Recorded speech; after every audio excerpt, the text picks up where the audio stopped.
అమలు చేయకపోతే ఆ రైతుల పరిస్థితి ఏం కావాలి అధ్యక్ష? పోనీ మీరు చెప్పిన ఇన్పుట్ సబ్సిడీ అనే ఇస్తున్నారా? ఎకరానికి 10,000 ఇన్పుట్ సబ్సిడీ ఇస్తామన్నారు. నా నియోజకవర్గంలోనే, రాష్ట్రంలో అంతటా అదే పరిస్థితి అధ్యక్ష. గత 3 సీజన్లలో నష్టపోయినటువంటి రైతులకు ఈ రోజుకు పంటల బీమా అందలేదు, కనీసం ₹1 ఇన్పుట్ సబ్సిడీ కూడా అందలేదు అధ్యక్ష. అంటే అధ్యక్ష, బోనస్ బోగస్ అయిపోయింది, బీమా బూటకం అయిపోయింది. మీరు చెప్పిన ఒక్క మాట కూడా రైతుల విషయంలో, మీ రైతు డిక్లరేషన్ లో చెప్పిన, మీ బడ్జెట్ లో చెప్పిన ఏ ఒక్క మాట కూడా ఈ ప్రభుత్వం రైతుల విషయంలో నిలుపుకోలేదు అధ్యక్ష. అధ్యక్ష, నేను సభ సాక్షిగా బట్టిగా అడుగుతా ఉన్నా, ఈ సంవత్సరమైనా పంటల బీమాకు డబ్బులు కట్టరా? బీమా అమలు చేస్తారా చెయ్యరా? లేదంటే మేము మేనిఫెస్టోలో చెప్పాం, వరంగల్ రైతు డిక్లరేషన్ లో చెప్పాం, మొదటి బడ్జెట్ ప్రసంగంలో చెప్పాం, మాట తప్పామని ఒప్పుకోండి, బహిరంగంగా రాష్ట్రంలోని రైతులకు క్షమాపణ చెప్పాలని చెప్పి మీ ద్వారా ఈ ప్రభుత్వాన్ని డిమాండ్ చేస్తా ఉన్నా అధ్యక్ష. అదేవిధంగా అధ్యక్ష, రైతుల పరిస్థితి చూస్తే అట్లా రైతు కూలీల అధ్యక్ష, ఇందిరమ్మ ఆత్మీయ భరోసా, పేరు గొప్ప ఊరు దిబ్బ అన్నట్టు తయారైన మరో పథకం అధ్యక్ష.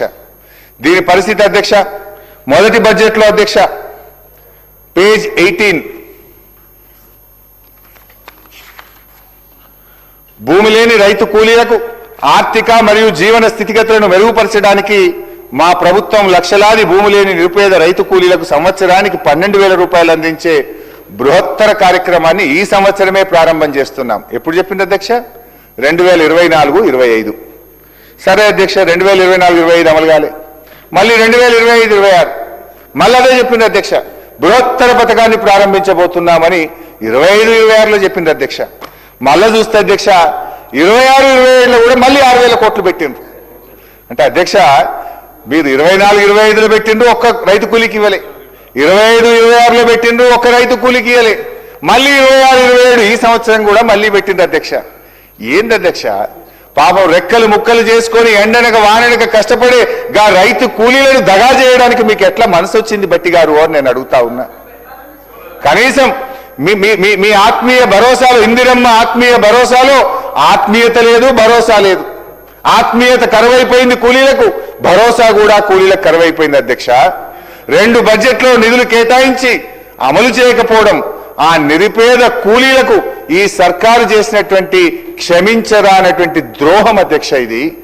అధ్యక్ష, పాపం పెద్దలు కీర్తిశేషులు ఇందిరాగాంధీ గారు భౌతికంగా మరణించారు, కానీ ఈ ప్రభుత్వం చేస్తున్న వాగ్దానాలు నైతికంగా వారు మరణిస్తా ఉన్నారు. వారి పేరు పెట్టి, ఇందిరమ్మ పేరు పెట్టుకోనన్న పథకం అమలు చేయరా అధ్యక్ష? కళ్ళు తెరవండి బట్టి గారు, అంకెల గారడి కాదు, ఇచ్చిన మాట ప్రకారంగా నిరుపేద కూలీల కడుపు నింపాలని చెప్పి మీ ద్వారా ఈ ప్రభుత్వాన్ని కోరుతా ఉన్న అధ్యక్ష. అదేవిధంగా అధ్యక్ష, ఇవన్నీ నేను ఏవి కూడా సొంతం చెప్తున్నాను అధ్యక్ష, బడ్జెట్ బుక్కుల్లో హామీలు ఇచ్చి మాట తప్పినవే నేను గుర్తు చేస్తా ఉన్నా అధ్యక్ష.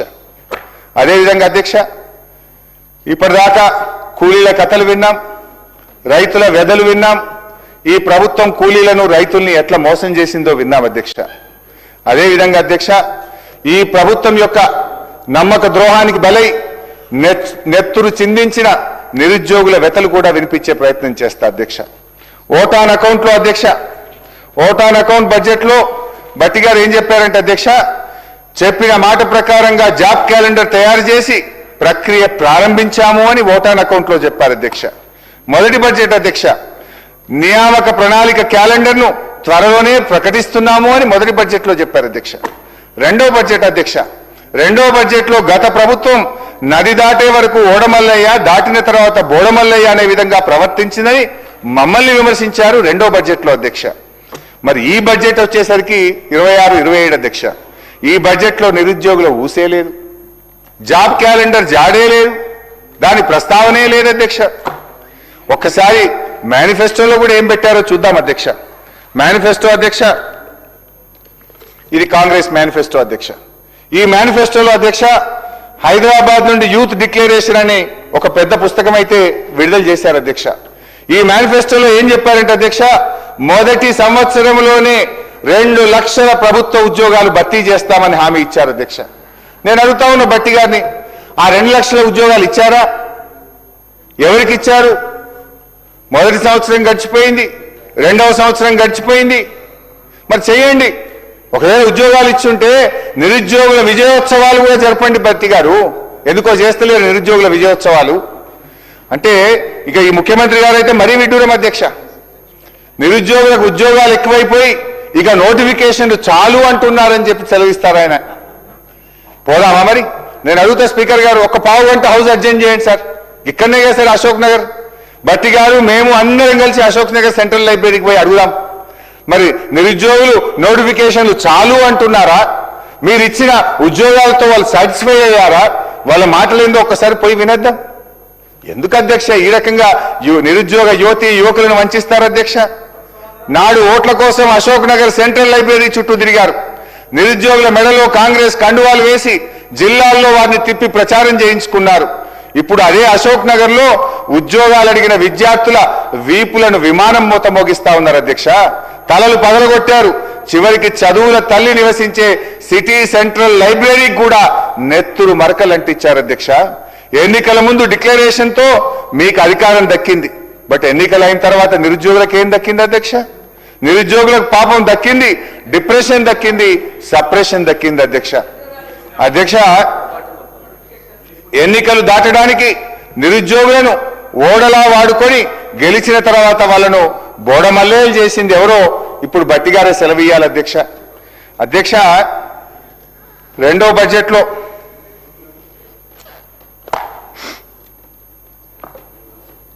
25-26 అధ్యక్ష, రెండో బడ్జెట్లో ఒక మంచి కవిత చదివారు అధ్యక్ష.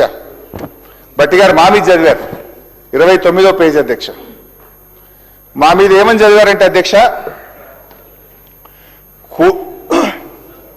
శ్రీశ్రీ గారి కవిత మా మీద ప్రయోగించారు భట్టి గారు.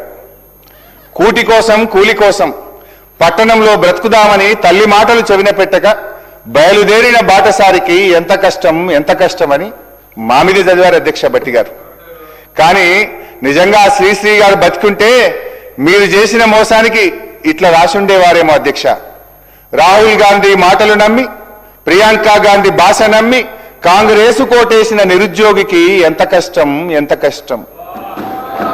ముఖ్యమంత్రి ఢిల్లీ బాయే, జాబులేమో రాకపాయే, కడుపు మండి ర్యాలీ తీస్తే లాఠీ చార్జీ చేసుడాయే, తలలు పగిలి నెత్తురాయే, అశోక్ నగరే చిత్తడాయే, కాంగ్రెసు కోటేసిన నిరుద్యోగికి ఎంత కష్టం ఎంత కష్టం. భట్టి గారు, సరే ఇప్పుడు నేను ఇప్పుడే ఒక మాట అన్నాను అధ్యక్ష.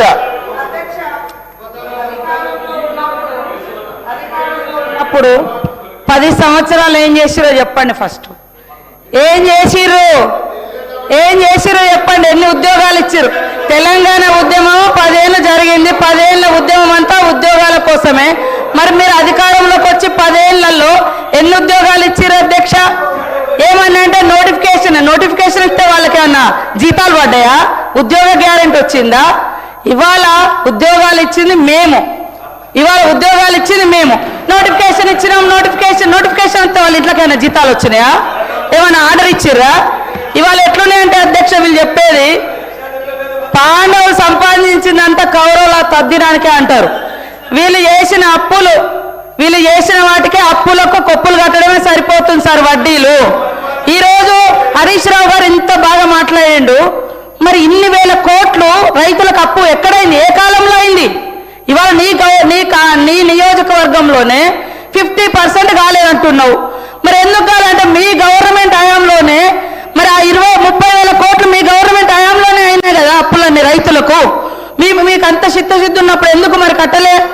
మీరు ఏకకాలంలో 1,00,000 రూపాయలు రుణమాఫీ చేస్తా అన్నారు. ఏడ చేసిరు అంటున్నా. చేస్తే మేము వచ్చి 6 నెలల తర్వాత వెంటనే రైతు రుణమాఫీ అయింది. 6 నెలల్లో చేసుకున్న అప్పు కాదు కదా రైతులది. ఇవాళ యాసలు ప్రాసలు ఇప్పుడు బాగా మాట్లాడుతున్నారు సార్. మేము 2.5 ఏళ్ళకే మీకు అంత బాధ అవుతుంది. 10 ఏళ్ళు ఏం చేసారో లెక్కలతో సహా చెప్పండి. ఎన్ని లక్షల మందికి ఉద్యోగాలు ఇచ్చిర్రు? ఎన్ని లక్షల మందికి ఇల్లు ఇచ్చిర్రు? ఎన్ని లక్షల మందికి రుణమాఫీ చేసిర్రు? ఎన్ని లక్షల కోట్లు రుణమాఫీ చేసిర్రు? అవన్నీ చెప్పాలి కదా. అవి చెప్పకుండా ఎంతసేపు మేము గొప్ప.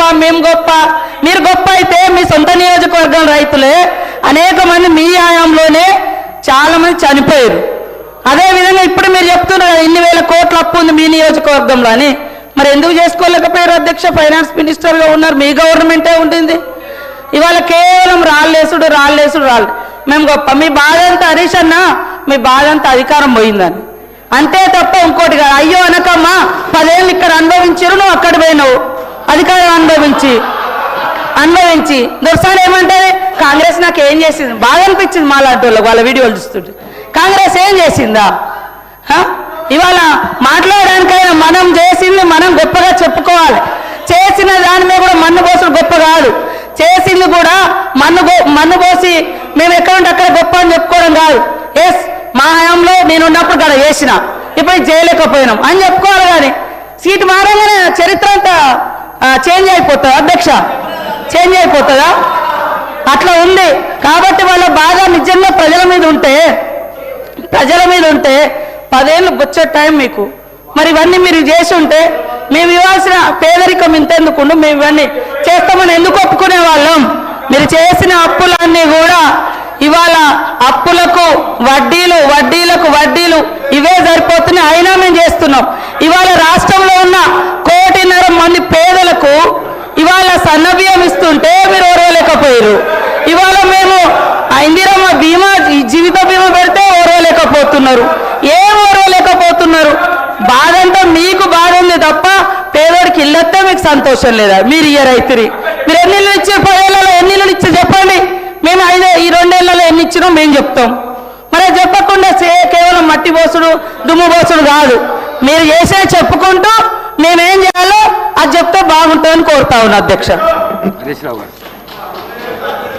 అధ్యక్ష, ఇప్పుడు ఆ రోజు మేము బడ్జెట్ ప్రవేశపెట్టినాము, దాని మీద చర్చ జరిగింది, బిల్లు పాస్ అయింది, దాని మీద ప్రజలు తీర్పు ఇచ్చిండ్రు. దట్స్ ఓవర్ అధ్యక్ష.